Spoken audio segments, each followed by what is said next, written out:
महापुरुषांची बदनामी केल्याप्रकरणी राहुल सोलापूरकरवर गुन्हा दाखल करून अटक करा, संभाजी ब्रिगेडची मागणी.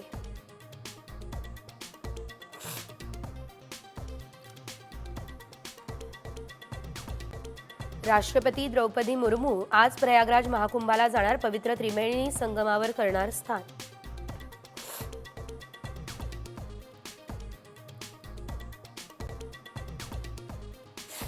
उपमुख्यमंत्री एकनाथ शिंदेंकडून शिरीष महाजन मोरेंच्या कुटुंबियांना तब्बल 32 लाखांची मदत, कर्जबाजारीपणामुळे केली होती शिरीष महाजन यांनी आत्महत्या.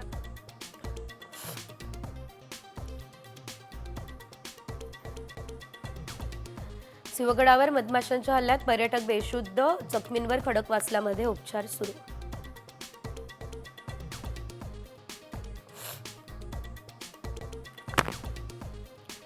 दिल्ली हत्याकांडातील पीडिता श्रद्धा वालकरच्या वडिलांचं मुंबईमध्ये हार्ट अटॅकने निधन. 18 मे 2022ला श्रद्धा वालकरची हत्या करत केले होते 35 तुकडे.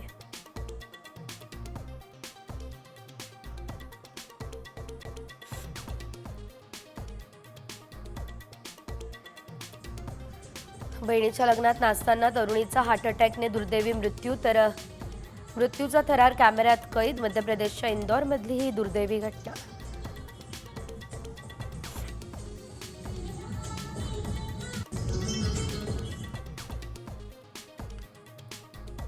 संभाजीनगरात जीबीएसचे 6 रुग्ण, घाटी हॉस्पिटलमध्ये उपचार सुरू. रुग्णांमध्ये 2 बालकांचा समावेश, खबरदारी घेण्याच्या प्रशासनाच्या सूचना.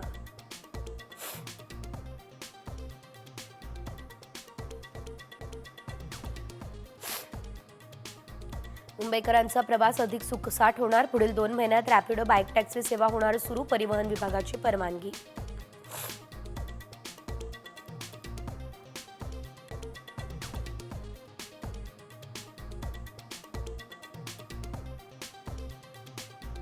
कटक एक दिवस सामन्यामध्ये टीम इंडियाची इंग्लंडवर 4 विकेट्सने मात. शतकवीर रोहित शर्मा ठरला विजयाचा हिरो.